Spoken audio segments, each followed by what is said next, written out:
ተነስተልን አገልጋይ ማት ይባላልው ዜና በዝርዝር ዛሬ ዜና ይዤ መጥቻለሁ። ሰላም ለእናንተ ይሁን። የመጽሐፍ ቅዱስ በዮሐንስ ወንጌል ምዕራፍ 20 ከቁጥር 20 ላይ ዮሐንስ እንደዘገበ በሮቻቸው ተዘግተው እያለ ሰላም ለእናንተ ይሁን ብሎ በተዘጋው በር የገባ የናዝሬቱ ኢየሱስ የትንሳኤው መንፈስ ይዞ ወደ ደቀ መዛሙርቶች እንደገባ መጽሐፍ ቅዱስ በዮሐንስ ወንጌል ምዕራፍ 20 ከቁጥር 21 ላይ ይናገራል። እንዲሁም የምስራችን ወንጌል በእርሱ የሚያምን ሁሉ እንዲድን እንጂ እንዳይጠፋ እግዚአብሔር አንድያ ልጅ እስኪሰጥ ድረስ እንዲሁ ዓለምን ወዷል። ዮሐንስ ወንጌል ምዕራፍ 3:16 ላይ ዮሐንስ እንደዘገበ ሰው የዘላለም ሕይወትን ማግኘት የሚችለው በዘላለም ሕይወት ውስጥ ከእግዚአብሔር ጋር ከቀድሞ አዳማዊ ሕይወት አዲሱን ሕይወት የኢየሱስ ክርስቶስ አካል መልበስ የሚችለው በማመን ነው።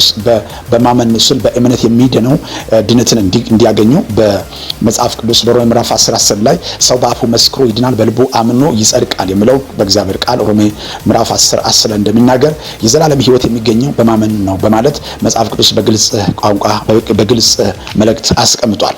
ሰው ሁሉ የእግዚአብሔር ፍጡር እንጂ የእግዚአብሔር ልጅ እንዳይደለ በመጽሐፍ ቅዱስ አንብበን እንደተረዳነው የእግዚአብሔር ልጅነት የሚገኘው በማመን እንደሆነ በመጽሐፍ ቅዱስ በዮሐንስ ወንጌል ምዕራፍ 3 ከቁጥር 1 ጀምሮ የሚናገረው እስራኤላዊ የሆነ ነቀድሜዎስ ወደ ኢየሱስ ክርስቶስ ጋር መጥቶ ሰው የዘላለም ሕይወት ወይም ለማግኘት ወይም እንዳንተ ከእግዚአብሔር ዘንድ ካልመጣ የምታደርጋቸው ታምራቶች እንዴት ማድረግ ይችላል ብሎ ጌታ ኢየሱስ ክርስቶስን በሚጠይቅበት ጊዜ ጌታ ኢየሱስ ክርስቶስ ለነቀድሜዎስ የነገረው ምላሽ ዳግመኛ የተወለደ ሁሉ የእግዚአብሔር ልጅ እንደሆነ ወይም እንደ ኢየሱስ ክርስቶስ የልጅነት ስልጣን ተቀብሎ ማድረግ እንደሚችሉ መጽሐፍ ቅዱስ ላይ ያለውን ሐሳብ ጌታ ኢየሱስ ክርስቶስ ሲናገር ነቀድሜዎስም ደግሞ የመለሰው ለሱ ለኢየሱስ ክርስቶስ የሰጠው ምላሽ ሰው ከሸመገለ በኋላ እንዴት ዳግመኛ መወለድ ይቻላል? ወደ እናት ማኅፀን ገብቶ እንዴት ሊወለድ ይችላል? በሚል በስጋዊ ጥያቄ በሚጠይቅበት ጊዜ ጌታ ኢየሱስ ክርስቶስ በግልጽ ቋንቋ ለነቀድሜዎስ የነገረው ሰው ዳግመኛ መወለድ የሚችለው ከመንፈስ የተወለደ መንፈስ ነው፣ ከስጋ የተወለደ ስጋ ነው በሚል ኢየሱስ ክርስቶስ ለነቀድሜዎስ ይህንን ሐሳብ ተናገረ።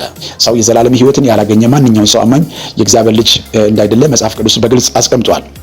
መጽሐፍ ቅዱስ በግልጽ ከተቀመጠበት በዮሐንስ ወንጌል ምዕራፍ 1 ቁጥር 12 ላይ ለተቀበሉ ሁሉ በስሙ የሚያምኑ እነሱ የእግዚአብሔር ልጆች ይሆኑ ዘንድ ስልጣንን ሰጣቸው ይላል። ልጅነት የሚገኘው በማመን ነው ይላል። ከዳነ በኋላ አንድ አማኝ በምን ሕይወት ውስጥ እንደሚኖር መጽሐፍ ቅዱስ በግልጽ በዮሐንስ ወንጌል ምዕራፍ 6:47 ላይ እውነት እላችኋለሁ በእኔ የሚያምን የዘላለም ሕይወት አለ ይላል። ሰው በልጁ ያመነ ሰው የዘላለም ሕይወት እንዳለ መጽሐፍ ቅዱስ በግልጽ አስቀምጧል።